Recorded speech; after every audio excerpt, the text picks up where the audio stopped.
Hello and welcome to the PUP Fantasy Podcast, Week 11. Exciting week. I'm Aaron Pankey. With me is always. I am John Vitamus, and I would just like to say I wrote this week's bye weeks down, so I can't screw that up this week like I did last week. Excellent. And it was a really an amazing week last week in week 10.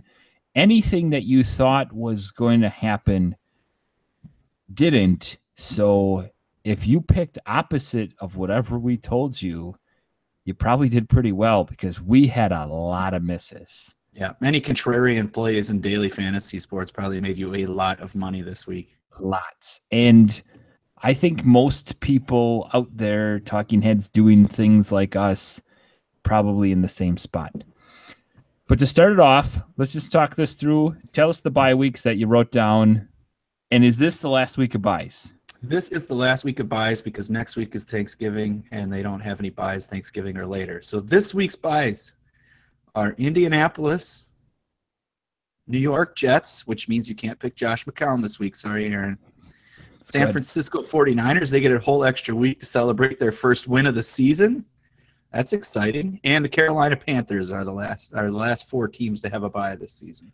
And really, if you're thinking about fantasy, of all of those teams, you're okay with all of them being on a bye, right?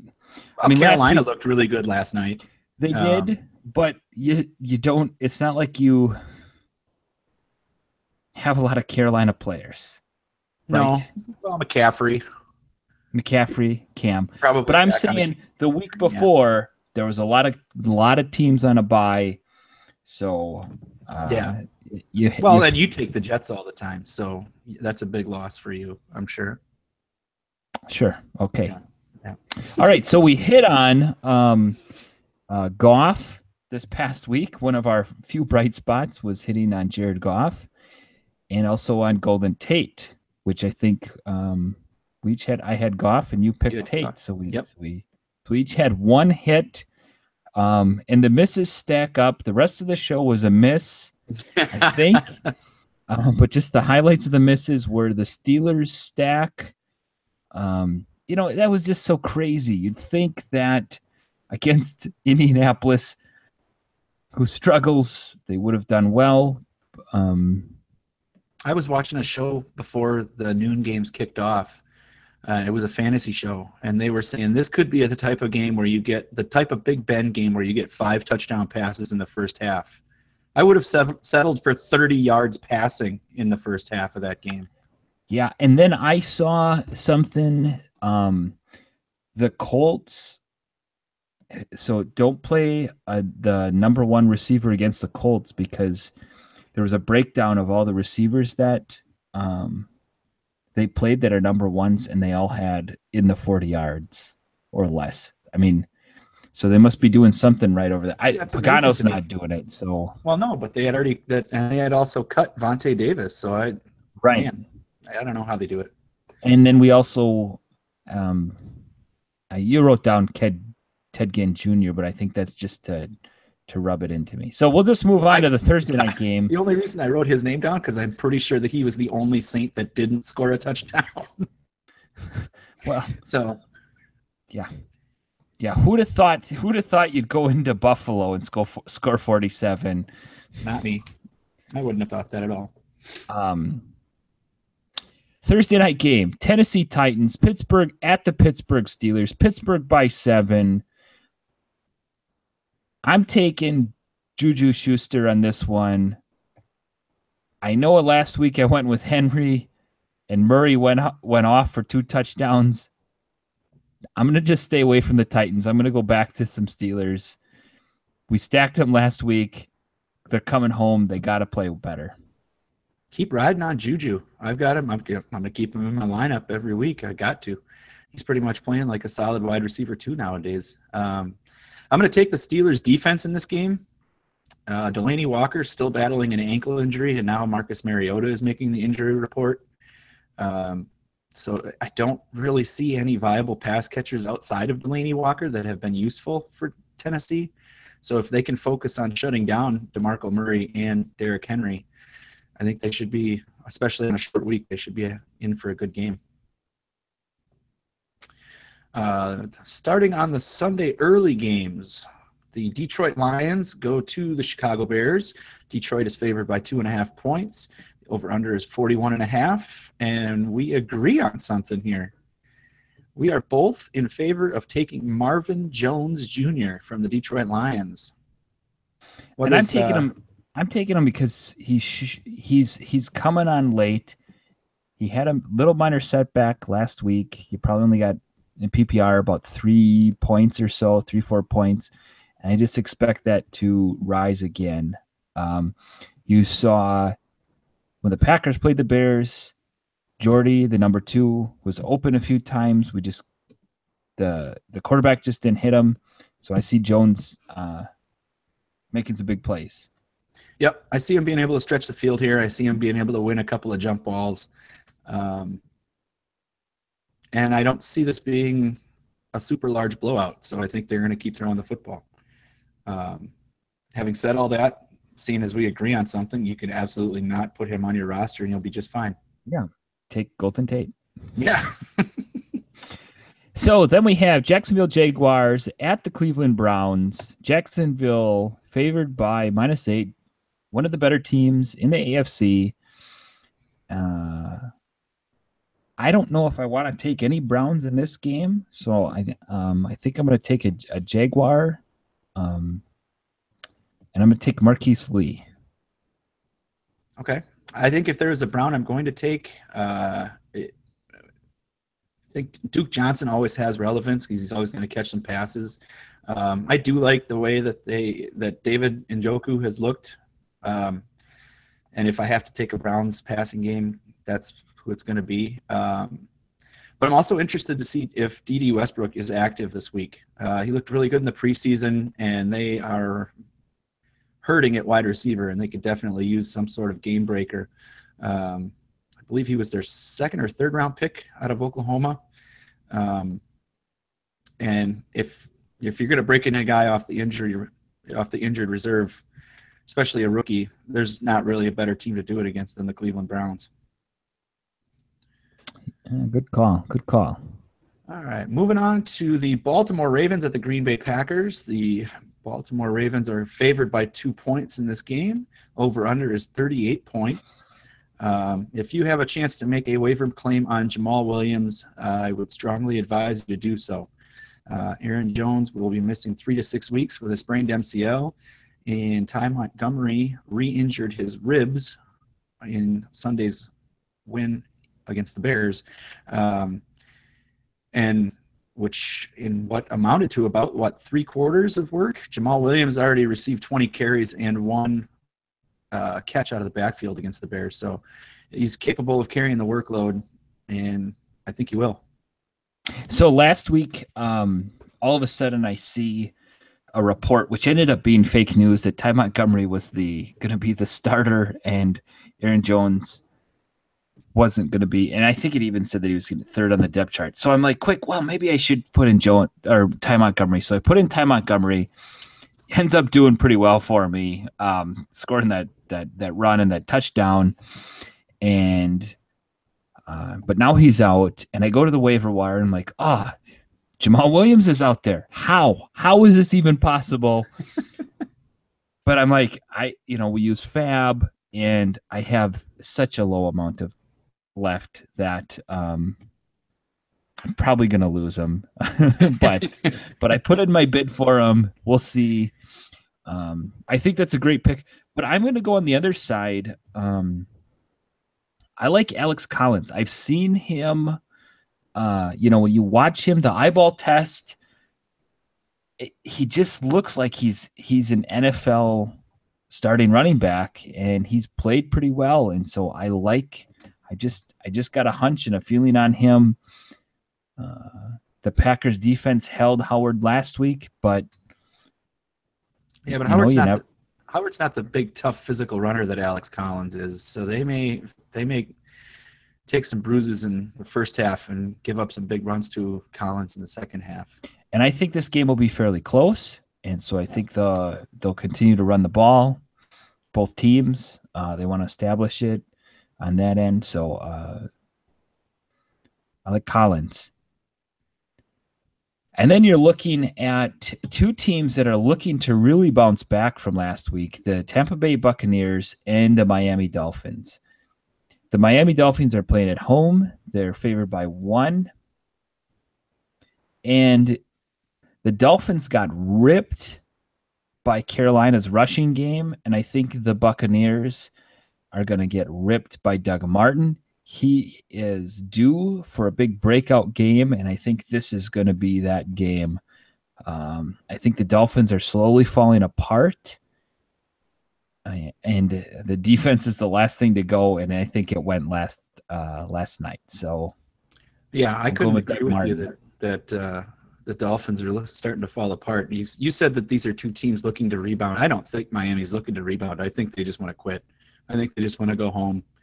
And I know playing at home. Yeah, well, yeah, they don't want to go to work. Tampa Bay gets Mike Evans back from suspension this week, but my pick is going to be Deshaun Jackson. I think if Miami is going to try and shut down the passing game, it's going to obviously focus towards Mike Evans.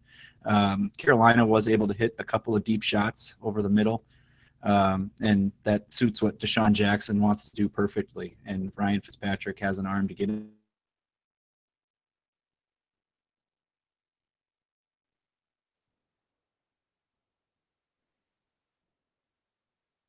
Still there?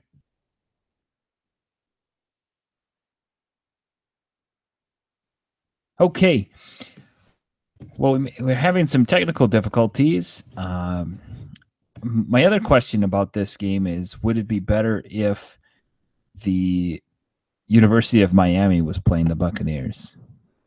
So, anyways, we'll move on. We have the LA Rams playing the Minnesota Vikings. The Vikings are at home, favored by 2. The over-under is 46.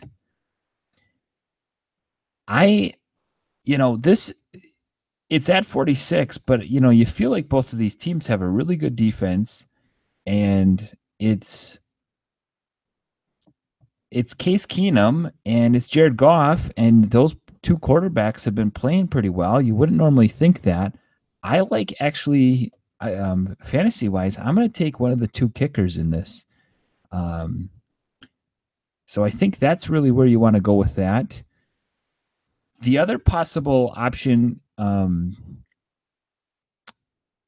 that Vidi put in is he likes Sammy Watkins, and I'd like to know why he thinks Sammy Watkins in this game. So if he can jip back in, we'll kind of move to that and talk about that game. But the over-under is at 46, so we're expecting a high-scoring game, and maybe that's why he's taking Sammy Watkins. But I'm not sure with that. Goff has been on fire.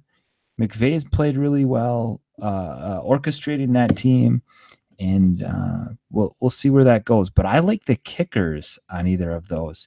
And as we're heading into getting ready into the playoffs for fantasy football, you want to start maybe thinking about your kicking situation and your defense situation at this point, if you haven't already, and going out and making some of those moves.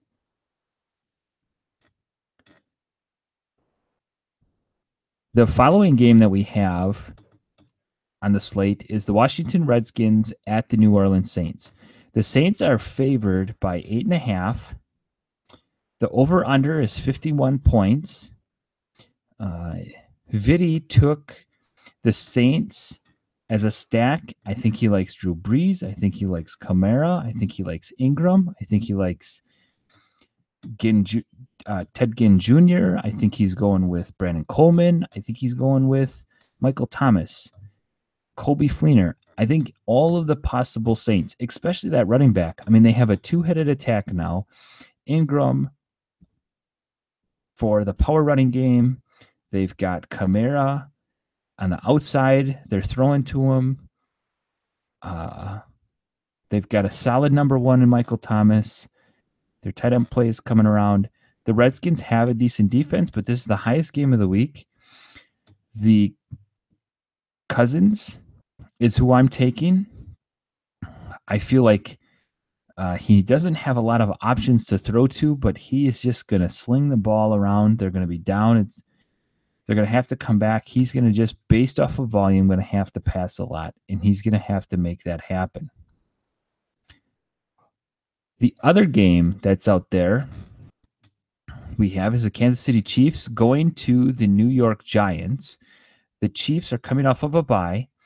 The Giants just lost to the 49ers. Kansas City is favored by 11. The over-under is 43.5, so it should be a pretty decent scoring game.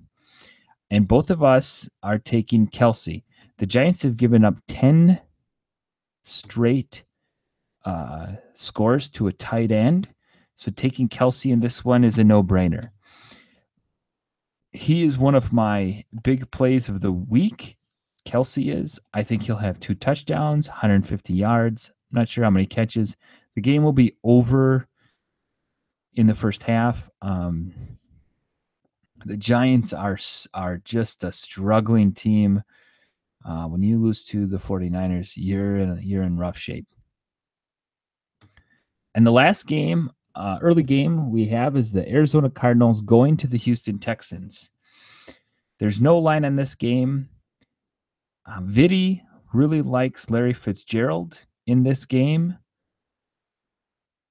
And to go up against the Houston Texans, I like the Houston defense because we're not sure what kind of quarterback play we're going to get out of the Cardinals. So that's why I'm going to go with the Houston defense on this one. In the Sunday late afternoon game, we have the Buffalo Bills at the LA Chargers. The Chargers are favored by 4.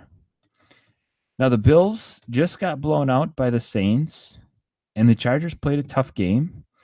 We're looking at Vidi taking for fantasy Charles Clay, who I think is coming back from injury, the tight end Charles Clay. And we have, and I like Tyrod Taylor just to bounce back. So we're moving on with Tyrod Taylor and Charles Clay in that game. Next up is the Cincinnati Bengals at the Denver Broncos. Now, the John Elway Broncos versus the old Boomer Esiason Bengals, those days are gone. Right now, we're seeing Brock Osweiler versus Andy Dalton. So it's quite a change from what we've seen before. The Broncos are favored by 2.5. This is probably the worst 3-6 team, or the best 3-6 team I've seen. I mean, if they just had any quarterback play, they would be better. They got decent receivers, great receivers, actually. I mean, one of the best combos in the NFL. Their running back is solid. Vidi likes Benny Fowler in this game, so kind of a sneaky start. Probably down on the list of probably on the waiver wire even. So if you're looking for a start, he's going with Benny Fowler. I'm going with Emmanuel Sanders. He has always seemed to be a target of some of these backup quarterbacks. Him and Thomas end up usually at the end of the season with pretty similar yards, catches. But Sanders, I think, is the better play this week against the Bengals.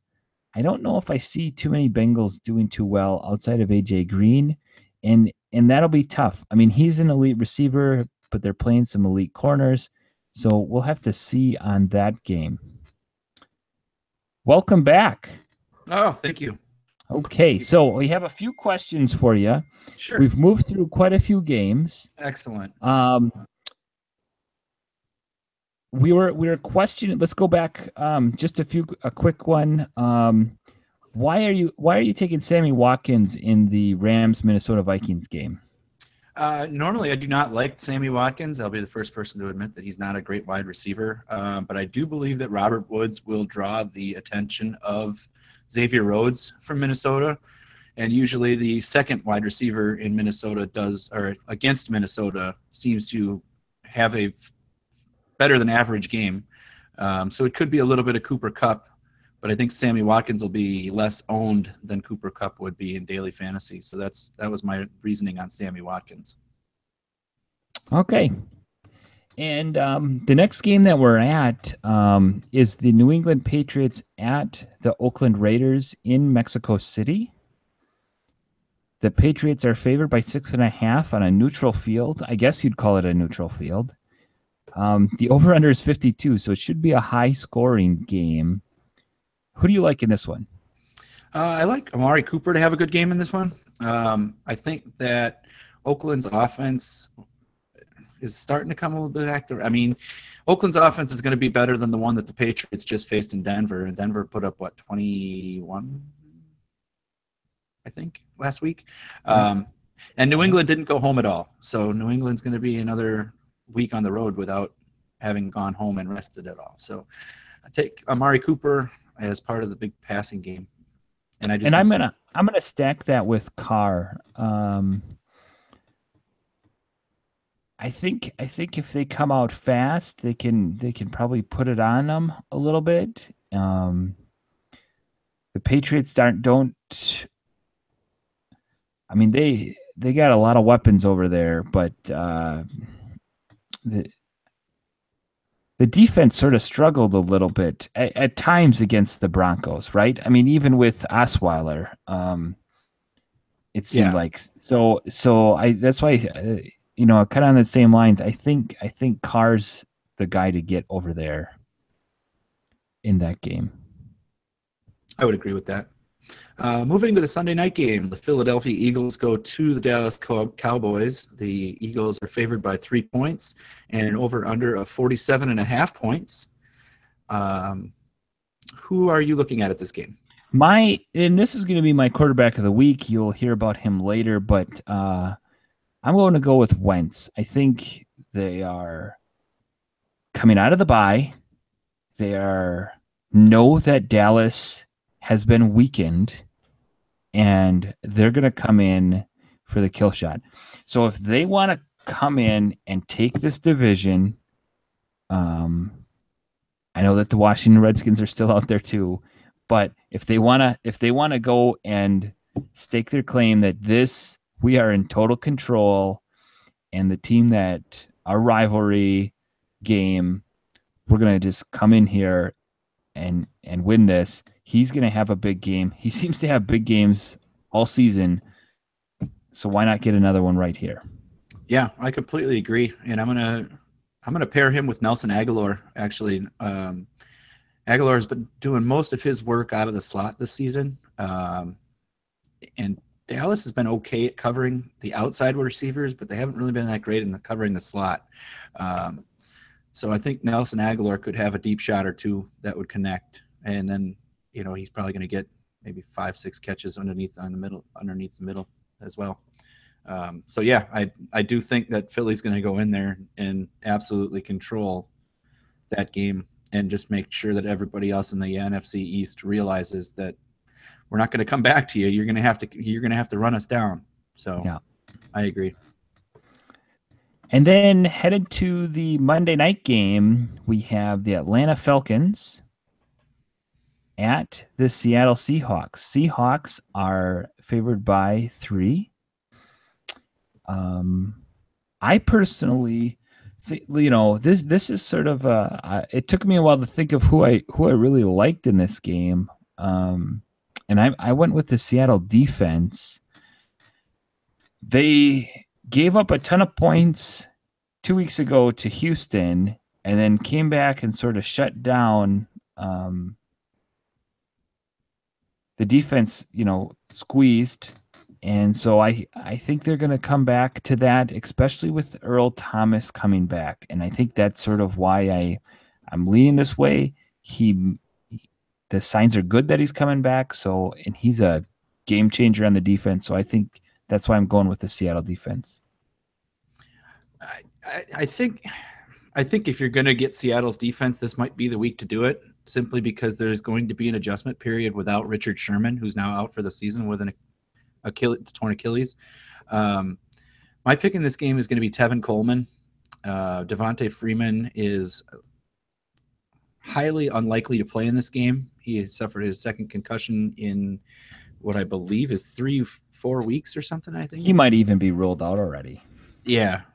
So I think in sheer volume, Tevin Coleman will be a play for me in most lineups. And if you're looking for a daily fantasy dart throw and you want to punt on a running back, Teron Ward is only going to cost you $3,000 on DraftKings, and he's probably going to get maybe 10 touches because Tevin Coleman's not going to be able to physically be able to carry them all. So Atlanta running backs, take advantage of the Devontae Freeman injury. So last week we did a little who'd you rather, and I was over 3. You were 1 for 3. Yeah, we were not good. So, but doesn't mean we're not going to try it again. So we'll give it another go. Right. The first matchup is Larry Fitzgerald at Houston or Des Bryant versus Philadelphia. Who would you rather have? I would rather have Larry Fitzgerald against Houston. I think Des Bryant's ceiling is higher this week, but I think the most likely of the two to get me enough points in terms of gaining value for a player is going to be Larry Fitzgerald. I also went with Fitzgerald. I could have coin flipped this one either way. I don't really want either of them this week, but if I had to pick, I'd pick Larry Fitzgerald. All right. And then would you rather James White at Mexico City versus Oakland or Chris Thompson against New Orleans? Well, I think the New Orleans defense is better than the Oakland defense. And because the Patriots are playing on a neutral field, I'm going to go with James White on this one. Okay. Even though Deion Lewis has been getting a lot more carries and Rex Burkhardt is getting a lot more touches, I'm going to still go with White reluctantly. Kind of sounds like you're talking yourself out of that one. Reluctantly. I'm going to go with Chris Thompson. I think he is guaranteed's not a good word, but I think he's more likely to have a bigger role in his team's offense. I think that Washington's going to be down, so they're going to have to throw more. I can't tell you that I would be able to guess what the game flow of Oakland and New England and Mexico City is going to be. So I can't guarantee that James White is going to get the touches that he normally gets, especially like you said with Rex Burkhead and Deion Lewis picking up more of his carries and catches. So yeah, I'll take Chris Thompson on that one. There, was it Matthew Berry? Speaking of Patriots running backs, I don't know if there was a really, really funny ad Yes, they ran for his for this fantasy show. Yeah, their fantasy show. If you selected a Patriots running back between 2001 and 2017, you may be entitled to some money for. Yep, basically a big old class action lawsuit against Bill Belichick and the Patriots. So, that was pretty funny. That's funny. And our last question of the week is, who would you rather, Case Keenum versus the Rams or Tyrod Taylor versus the LA Chargers? I'm going to take Tyrod Taylor in this one. I think that his rushing yards are going to give him a higher floor than Keenum's anyway. But I think that every week that he has to hang out with Kelvin Benjamin is going to get that offense higher and higher ceilings. Charles Clay has a very good chance of being back this week as well. So I think the more weapons Tyrod Taylor has, I think the higher ceiling he's going to have, and his floor is already higher than Keenum's anyway. So I'll take Taylor. Well, sure, but I don't know if Benjamin is really an effective weapon to have. Where the Vikings have two maybe one of the best duos in wide receivers. They've got a great tight end, and I'm not sure how they figured out how to run the ball. Who they got, but they have. They've split time with both those guys, and I just think Keenum is on one of those runs that just you're like, should I pick him up on the waiver wire? Nah, he's playing the Rams, and then he'll Need throw a 4 bye-week touchdowns. replacement for Josh McCown. I don't know. So that's why I'm going. It is kind of funny though that the last two teams that have employed Adrian Peterson have now been able to run the ball successfully after he's left. That's kind of weird. But not like he's been doing terrible and in Arizona. Just been hit or miss. All right, so we'll go ahead and wrap it up with this week's daily fantasy headliners for this week. Aaron, who are your 3 headliners? So I told you before, my quarterback of the week is going to be Wentz, and that's who I'm picking for this. He's gonna cost you a lot. It's $7,200. That's according to DraftKings. And then my receiver that I'm taking, which I think he's guaranteed 1 touchdown. I think he's going to have 2. Is Kelsey. And not a lot of tight ends get that, but he's going to be pricey. Also, he's going to be more than my quarterback at $7,300. So when you put those together, you don't have a lot of money left. And so you got to go small with your running back. And I'm going to go with Alex Collins, who I mentioned before. He's only at $3,900. So I think he's a great low value price to match with these 2 high price guys. I still can't believe as much run as Alex Collins gets that he's less than $4,000 on DraftKings. But the only other thing I'll say, and I saw that we both agreed on having Travis Kelce against the Giants. I don't know if you covered it, but there was a stat during the broadcast against the 49ers that the 49ers or the Giants had given up receiving touchdowns to tight ends in 10 straight weeks now. Yes. So It's absolutely possible that Travis Kelce gets 3. Yes. So I like all those. Those are all very good picks. My headliners, my quarterback is going to be Drew Brees. Going back to the Dome, and I know that they had great success running the football last week, but it's still a hard habit to break to throw the ball around when they're at home. So I'll take Drew Brees and against the Redskins at $6,800. My running back is going to be Duke Johnson from the Browns at $4,400. I don't see him getting a whole lot of carries, but I could easily see him getting 6-7 catches because I don't know who else is going to catch anything against the Jaguars. And my wide receiver, as I'd mentioned before, is Deshaun Jackson, $5,100 on DraftKings, still reasonably priced for a home run threat. And admittedly, it is a boomer bust pick, but if it hits, then it's more than worth the value that you're paying to get him.